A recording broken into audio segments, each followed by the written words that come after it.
Think it's all about the jump scares? That sudden heart-pounding jolt that makes you launch your popcorn into the air? Well, what if I told you the real reasons you're drawn to horror are buried deep in your psychology, and that jump scares are just the appetizer? For a long time, horror has been shrugged off as a lowbrow genre, a guilty pleasure for adrenaline junkies. But science is telling a much different story. Your brain on horror isn't just reacting to cheap thrills. It's getting a sophisticated psychological workout. From stress-proofing your mind to satisfying a primal need to understand danger, the pull of horror is one of the most fascinating puzzles of the human mind. So today, we're peeling back the skin to look at the anatomy of fear. We're going to explore the 5 secret reasons why your brain doesn't just put up with horror movies. It actually loves them. Section 1. The fear high. You're a controlled adrenaline junkie. Let's start with the most obvious reason, but with a twist. You know the feeling. Your heart pounds. You breathe faster. Your muscles get tight. That's your fight or flight response. A primal survival instinct kicked into gear by a part of your brain called the amygdala. This floods your body with stress hormones like adrenaline and cortisol. But here's the secret. Because you know you're safe on your couch, your brain is also thought to release a mix of feel-good chemicals, which may include endorphins and dopamine. It's basically a natural high, the same kind of rush that skydivers and roller coaster fans chase. Psychologists have a name for this: excitation transfer theory. The intense arousal you feel from the fear doesn't just vanish when the killer is unmasked. Instead, that leftover energy latches onto the feeling of relief you get at the end, making the positive emotions feel even stronger and turning terror into euphoria. One study on people at a haunted house even found a link between their heart rate spikes and how much fun they reported having. But none of this works without one crucial element: the safety frame. While your emotional brain is screaming, "Danger!" your rational brain calmly texts back, "It's just a movie.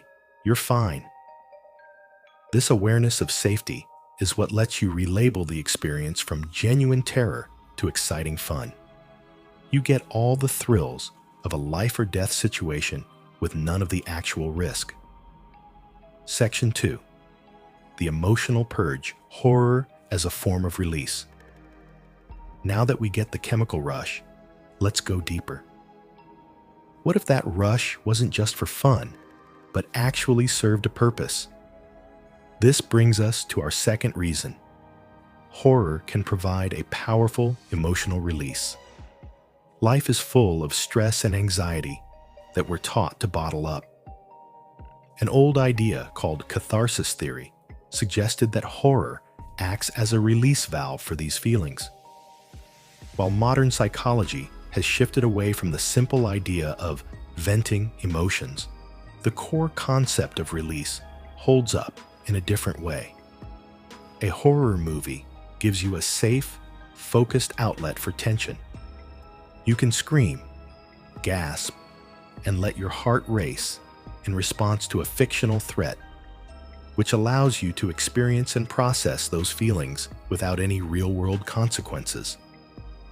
Interestingly, some studies have found that people with higher levels of anxiety might actually get more enjoyment from horror. For them, watching a scary movie can work a bit like informal exposure therapy, helping to normalize the physical sensations of anxiety and making them feel less overwhelming in real life. Once the credits roll, many people report feeling calmer and more relaxed. That wave of relief isn't just because the scary movie is over. It's because you've confronted a monster and come out the other side, giving a definite endpoint to fear that our real-life anxieties rarely have. Section 3. The Survival Simulator, Training for the Apocalypse. So, horror can help us process the fears we already have. But what if it also helps us prepare for fears we haven't faced yet? The third reason your brain loves horror is because it's a low-stakes survival training simulator. We seem to be drawn to scary stories because they let us rehearse our responses to threatening situations from a place of total safety. When you watch a character decide whether to hide or run, your brain isn't just a passive observer. It's actively problem-solving, running mental drills, and figuring out what you would do. One modern framework called predictive processing suggests our brains are constantly trying to predict what will happen next, and they learn best when those predictions are wrong.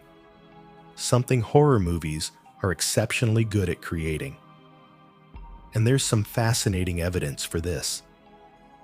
A study conducted during the early days of the COVID-19 pandemic found that fans of horror movies, especially prepper genres like zombie and apocalyptic films, showed greater emotional resilience and less psychological distress than non-fans. The researchers believe that by repeatedly exposing themselves to scary scenarios in a controlled way, a process called stress inoculation, horror fans may have built up better coping skills that they could then apply in the real world. You walk away from the film not just entertained, but with a subconscious confidence boost that you too could probably survive if things went sideways. Section 4. The Curiosity Gap, Peeking into the Abyss. Our ability to simulate survival is powerful, but it's often driven by an even more basic human impulse: curiosity. The fourth reason your brain is hooked on horror is because it satisfies our morbid curiosity. Morbid curiosity is basically the pull we feel toward death, violence, and other unsettling parts of life. It sounds grim, but many researchers see it as an evolutionary adaptation that helps us learn about threats without having to experience them firsthand. Horror movies are the ultimate sandbox for this impulse. They let us peek into the abyss, to explore the mind of a killer, witness a societal collapse, or confront the supernatural, all from our couch.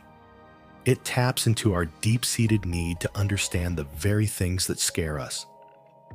For many viewers, the intellectual puzzle of the plot, figuring out the killer's motive or the monster's rules, can actually override the pure fear. This might be especially true for people high in certain personality traits like openness to experience, though the research on this is still unfolding and findings have been mixed. The appeal here isn't just gore, it's transgression. Horror pushes past social taboos and lets us explore the dark side of humanity and the limits of our own reality. It's a safe space to ask the what-if questions that are normally off limits. What if the dead could walk? What if there's a terrible secret next door? What is the nature of evil? These aren't just scary thoughts. They're deeply philosophical questions, and horror gives us a fictional framework to grapple with them. Section 5. The Social Glue. Fear brings us together. Watching a horror movie alone can be a thrilling ride, but for many of us, the real magic happens when you're clutching a friend's arm in the dark. Our final reason is maybe the most ironic. Horror is a powerful tool for social bonding. Sharing an intense emotional experience is one of the fastest ways to build a connection, and the emotions stirred up by horror are especially effective. Think about it. The collective gasp during a jump scare, the nervous laughter after, the frantic post-movie debate about who survived and why. These are all shared rituals. When you watch a scary movie with other people, you're creating an experience together. You validate each other's fears. And, most importantly, you survive the ordeal as a team. Studies have even shown that watching scary movies together can increase feelings of bonding. This is partly due to something called the misattribution of arousal, where the physical symptoms of fear, a racing heart, sweaty palms, can be subconsciously reinterpreted as feelings of attraction or attachment to the person you're with. In this context, fear becomes a cooperative experience. You look to others for comfort, build a temporary tribe against the on-screen threat, and create a powerful sense of cohesion. In a world where we can often feel isolated, a horror movie is a potent reminder that we're not alone in our fears. It brings us together by giving us something to be afraid of, together. So, from a chemical high to a deep social connection, the reasons we love horror are far more complex than a simple scare. If you found this psychological deep dive illuminating, do us a favor and hit that like button and subscribe for more explorations into the stories we love. And head down to the comments. I'm curious, which of these reasons resonates with you the most? And what's the one horror movie that you feel perfectly explains why you love the genre?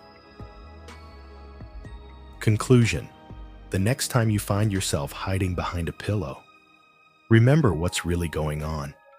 You aren't just scaring yourself. You're likely triggering a pleasurable mix of brain chemicals. You're processing real-world anxieties in a controlled space. You're training your mind for future stress.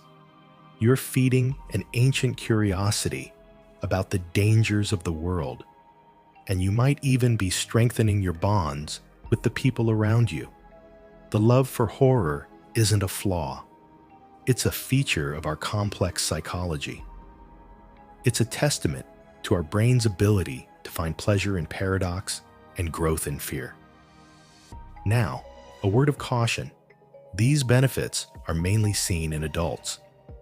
Some studies suggest scary movies can be overwhelming and cause persistent anxiety or nightmares in children and teens, so viewer discretion is always advised. But for those of us who willingly step into the dark, we know that horror is more than just a movie genre. It's a deeply human experience,